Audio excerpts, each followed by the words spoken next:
Twister blew audiences away, making nearly $500 million at the box office worldwide. The cash cow, which was co-distributed by Universal Pictures and Warner Brothers, was the 10th highest grossing film in history at the time of its release. That success was more than enough to turn the movie into a theme park attraction. But how was that even possible? How could you make a real tornado in a theme park?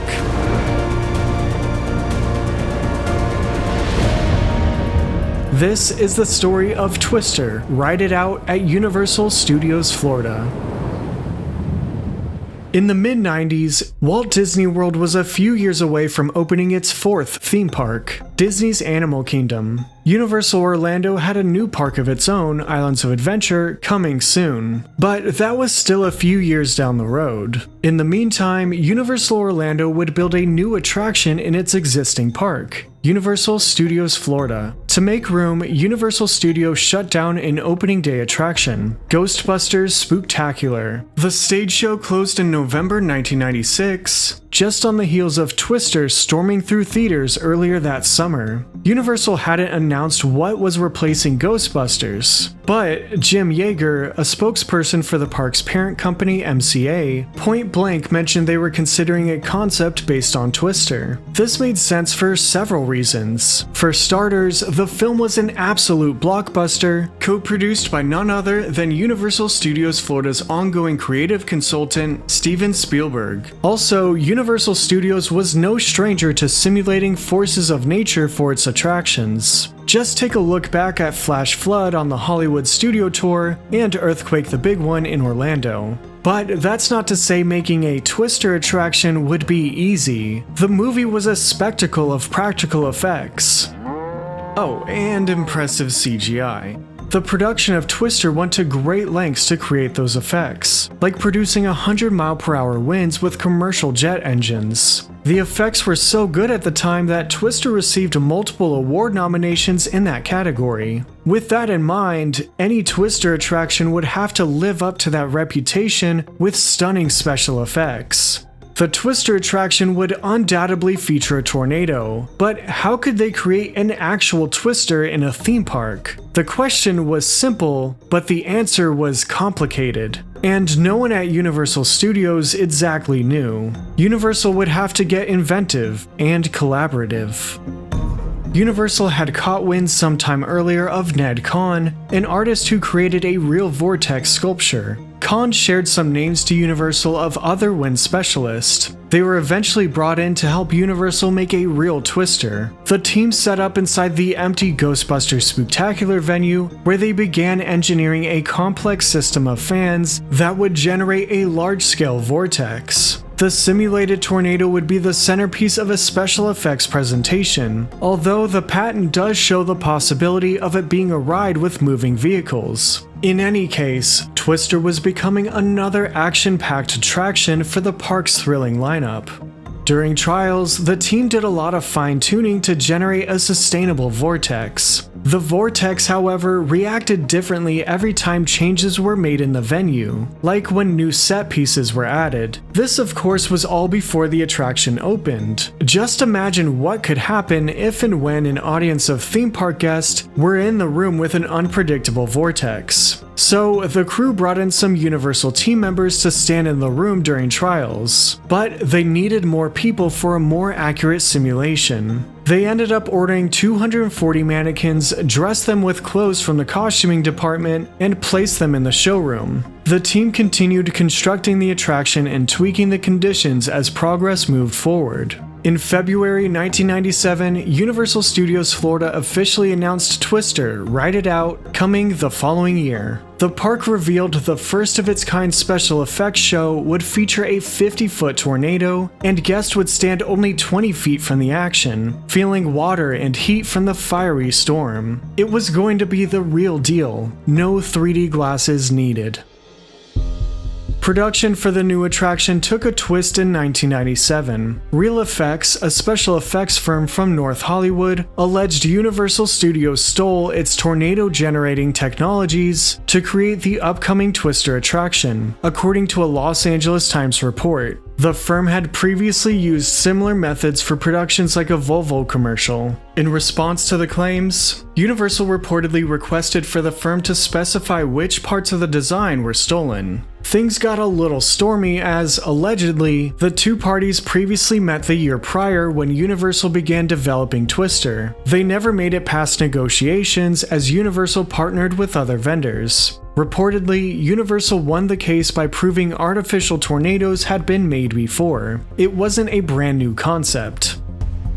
Construction for Twister Ride It Out continued. Twister's themed gift shop opened in late 1997 as the attraction neared completion. Twister was almost ready for guests, but unfortunately, its debut had to wait. Tornadoes struck the Central Florida area in early 1998, taking the lives of 42 people and heavily affecting nearby communities. The outbreak was called the Night of the Tornadoes and was the deadliest tornado event in Florida history. Universal immediately halted all marketing for Twister out of compassion for the disaster. At this time, Universal closed the Twister gift shop and instead used that space where guests could donate to tornado relief efforts. Universal Orlando donated $100,000 to the cause. After a month, Twister quietly opened for periodic technical rehearsals in March 1998. Universal did not publicly advertise the soft opening, instead relying on word of mouth. Marketing for Twister Ride It Out gently resumed in April as Universal Orlando softened its approach. By May 1998, Universal Orlando rolled out an interactive experience to promote the attraction. The Twister truck was a semi-trailer with a 100-mile-per-hour wind tunnel simulation inside. Adults could go inside one at a time and strap in to weather the storm while wearing a poncho, ear protection, and goggles. A storm chaser from National Severe Storms Laboratory was on location to educate visitors about tornadoes. After delays and altered marketing efforts, Universal Orlando was finally ready to debut its newest attraction to the public.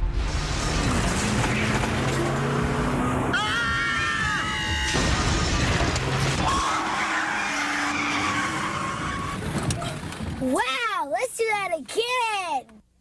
New Twister. It's gonna blow you away. Only at Universal Studios Florida. Come ride it out. Twister Ride It Out touched down at Universal Studios Florida on May 4th, 1998 in the New York section of the park. The soundstage of the $16 million addition had some weather-damaged theming, like the broken marquee and debris battered into the walls. Guests entered under the sign, which had a nice little cow detail. This is going to be on Twister the Ride. While the people are waiting in line, they'll have to kind of walk up steps like this. The outside queue mostly lined around the exterior of the soundstage with some light theming and familiar nods to the movie and its setting of Oklahoma. Guests would wait by decorations like one of the Dorothy weather machines as seen in the movie, the imprint of a cow, and an Esmu's Dairy Cow advertisement. The extended queue area even had a few recognizable tornado-chasing vehicles from the movie. Weather-themed tunes like Windy by the Association played over the radio. The queue led into the soundstage and to the first pre-show room, lined with props from the movie. A video played over the screens, starting with the film's intense opening scene and other clips. The film's stars, Helen Hunt and Bill Paxton, introduced the attraction and shared some background about their time on set as Dr. Joe Harding and Bill Harding. This pre-show was shown on two split screens. Rumors say the two sides were filmed separately after a supposed falling out between Hunt and Paxton on the set of Twister. Once the first pre-show ended, guests filed into a somber recreation of Aunt Meg's destroyed home. The set was harrowing, with the wreckage from a tornado. It was detailed with references from the movie, and even a small gag of Mickey Mouse ears stuck to the spinning tire of Dr. Jonas Miller's van. In this area, guests viewed the second pre-show. Bill Paxton gave a behind-the-scenes look at how Twister and its special effects were made, while also putting it into perspective just how forceful tornadoes are. The video abruptly ended with booming thunder, flickering lights, and the TV going to static. A tornado siren sounded off. The doors in front of guests opened, leading into the main theater with warnings of an approaching tornado. Guests were ushered to stand on an open-air observation platform. The tiered viewing platform overlooked an outdoor set of the rural Midwest, where they would soon see a special effects presentation unlike any other. The realistic set, similar to the film's drive-in scene, had a gas station, diner, and drive-in theater, which was showing the 1991 film The People Under the Stairs. The wind picked up as an oncoming storm loomed in the distance. A flash of lightning struck a tree, splitting it in two as sparks flared. A flashlight shone from inside the dark diner. The storm neared. A massive tornado projected on a giant IMAX screen was seen in the distance. The ambience in the room shifted as set pieces started moving in the wind. Suddenly, the tornado manifested in the middle of the theater. High winds wreaked havoc on the set, shattering the windows of the diner. The Dorothy device sitting in the bed of Dr. Joe Harding's Jeep took off in the wind and soared in front of the crowd. The large drive-in sign blew away, and the awning above guests lifted from the winds. Just as expected from any self-respecting Twister attraction, a flying cow named Esmu drifted by. The destruction continued as Bill Harding's truck slid into a fuel pump, causing gas to leak and catching the station on fire. The flames grew for a fiery finale, and the tornado dissipated. The winds calmed down, the awning above guests fell back in place, and the floor slightly dropped for one final scare. The showpieces started resetting for the next viewing, and the flashlight from inside the diner meekly peeked through the broken windows. Over the speakers, Bill Paxton thanked guests for surviving Twister as they made their way out the door. The attraction, predictably, exited through the gift shop called Aftermath, decorated by movie props and stocked with cow merchandise. A small buffer room was used between the theater and the gift shop so the air pressure and winds wouldn't knock items off the shelves. Overall, Twister Ride It Out, which was ironically not a ride, was an advanced attraction that showed off 55 special effects. It was a lot to pull off, but here are some details. The 5-story, 12-foot wide vortex used a combination of steam and liquid nitrogen to make it visible. Its complex design of large fans generated 35-mile-per-hour winds, with enough air every show to fill more than 4 full-sized blimps. The attraction measured the weather conditions outside and adjusted accordingly to optimize the indoor effects. Each showing cycled tens of thousands of gallons of water to simulate the storm. Guests could feel the rainy, blustery conditions, almost like being in a real storm. It was a full sensory experience with water, wind, and thunderous sound effects, made possible by a robust sound system and modified animal grunts to sound like a real disaster. Twister Ride It Out was popular upon opening, being a positive addition for the park. The effects were exciting and sometimes a little goofy. The experience nicely fit into Universal Studios. Twister the movie was still very much in the zeitgeist, considering the attraction debuted not too long after the blockbuster came out. In fact, talks went around in 1998 about a potential sequel, but the director and stars were not on board at the time. Point being, the craze surrounding Twister was almost like lightning in a bottle.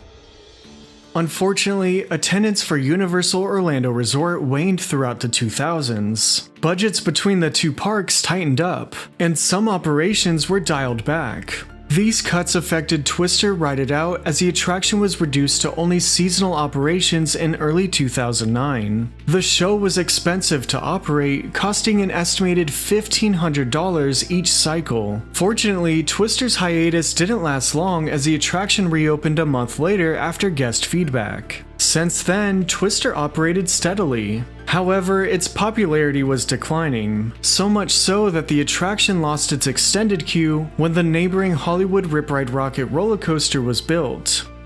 After the addition of the Wizarding World of Harry Potter, Universal Orlando Resort was thriving once again. New attractions were popping up across Universal Studios Florida to improve the park at large.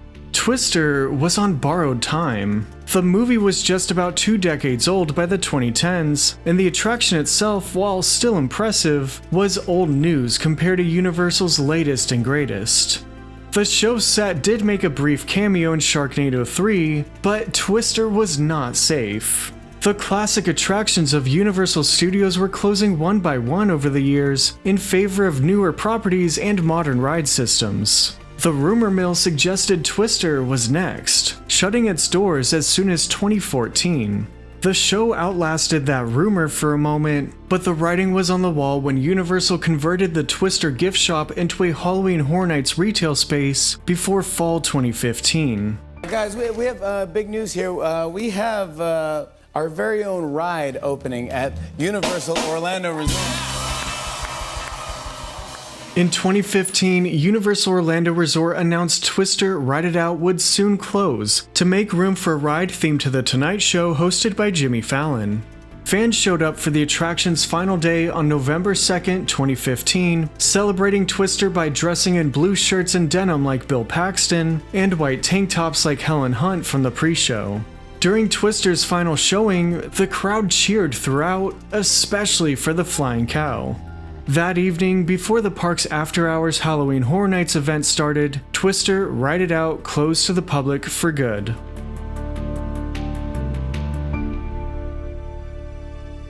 Twister's replacement, Race Through New York starring Jimmy Fallon, opened in 2017. Twister isn't completely gone from the park, as Race Through New York has a few small Easter eggs to the old show. The redesigned building, now a 30 Rockefeller Plaza recreation, has a window outside with some props in honor of Twister, like a blue shirt for Bill Paxton, a fake advertisement for Twister Cola, and at one point, an office stapler labeled B. Paxton in memory of the film's late star. Among other small nods, Twister has a brief appearance in Universal Studios' nighttime show with a quick blink and you'll miss it flying cow.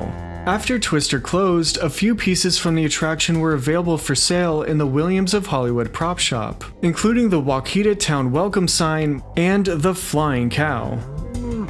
Excitement for Twister is swirling again with a new movie, Twisters, hitting theaters. The marketing for the reboot makes it feel like 1996 all over again. While we can always rewatch a movie, Twister Ride It Out is a thing of the past. But the attraction is still utterly remembered nearly a decade later, and it always will be by fans until the cows come home. Special thanks to all who have covered this topic and to all the Storybook Amusement patrons. Shout out to the producer credits Parallel Discover and Nick E. If you enjoyed this video, I'd appreciate it if you give it a thumbs up and consider subscribing if you'd like to see more. For exclusive content, join the Storybook Amusement Patreon today for as little as $1 per month. Find the article version of this video and Storybook Amusement merch at storybookamusement.com. This channel is not sponsored, so your support, even just simply watching, really helps produce videos like this one. So with all that said, thanks everyone for watching.